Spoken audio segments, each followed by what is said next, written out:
आचार्य भगवान मानतुंग स्वामी कहते हैं एक भक्त के अंदर इतनी उत्कृष्ट विनय होती है, इतनी श्रेष्ठ विनय होती है कि वह साक्षात प्रभु को देख करके, साक्षात गुरुजनों को देख करके तो विनय करता सो करता ही है।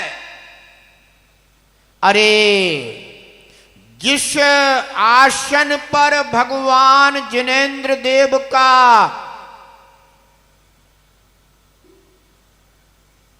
पैर स्थित है,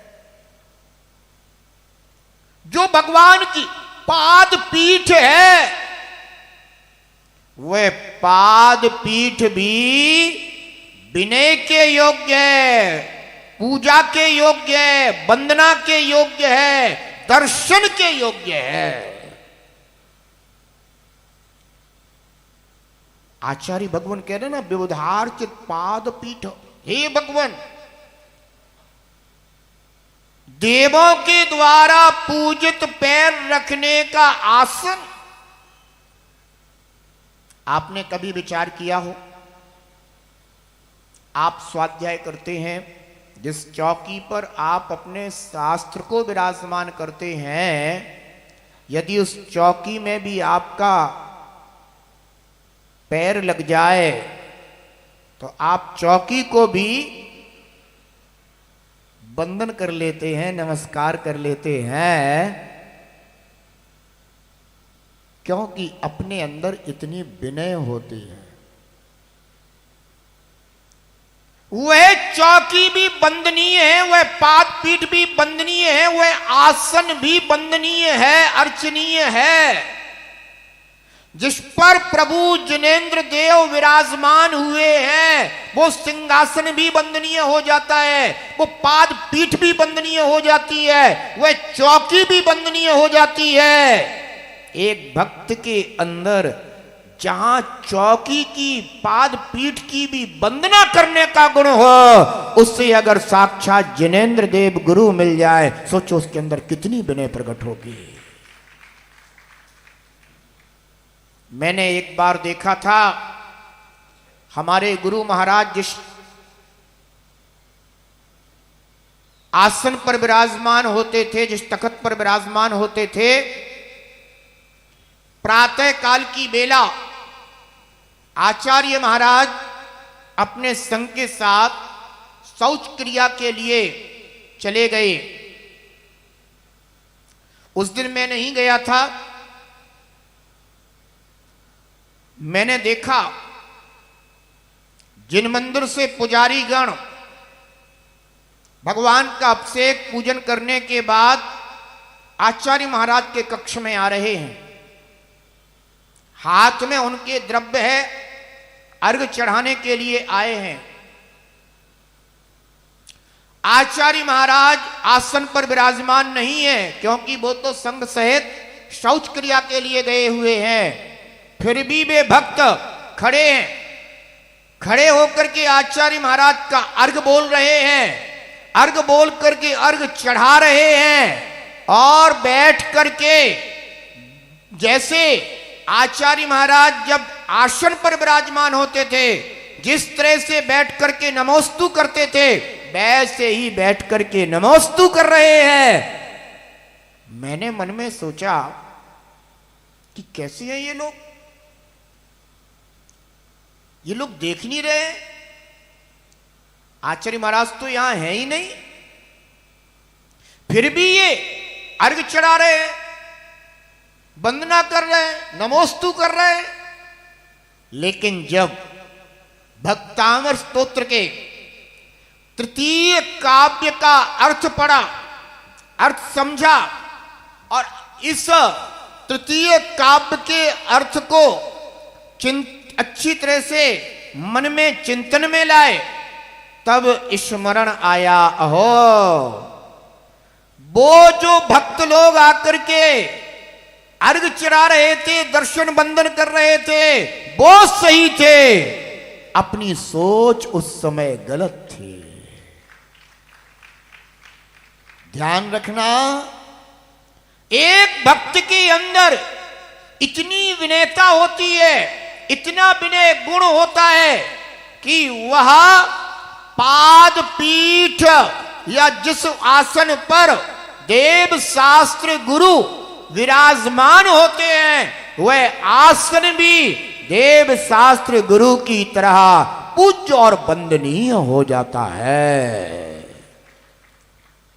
आप लोग श्री सम्मेशकर जी आदि तीर्थ क्षेत्रों की वंदना करने के लिए जाते हैं और सम्मेश शिखर तीर्थ राज के दर्शन करते हैं।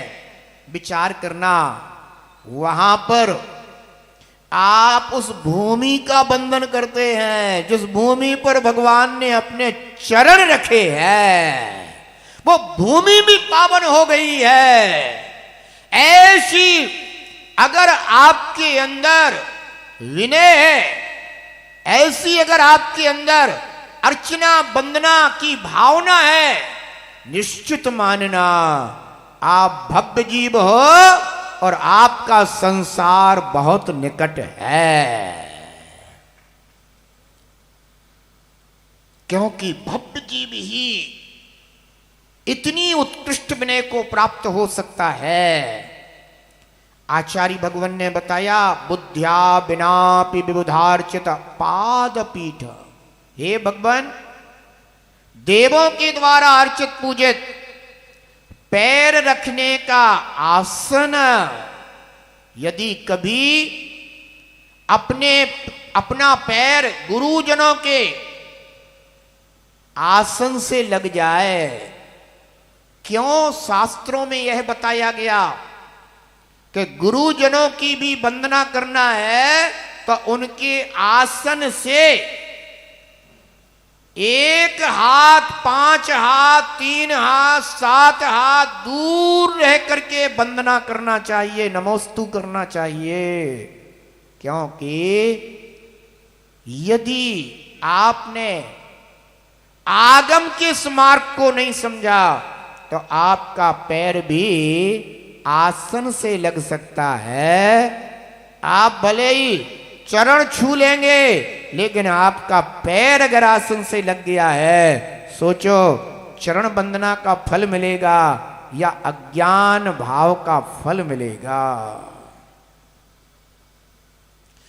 विवेक रखना चाहिए। इसीलिए सबसे पहले बैठ करके ही नमोस्तु करना चाहिए, अपने द्वारा किसी प्रकार की अभिनय ना हो जाए, यह ध्यान रखना जरूरी है। आप जिस चौकी पर शास्त्र जी को विराजमान करते हैं उस चौकी को आप पैरों से लांघ नहीं सकते।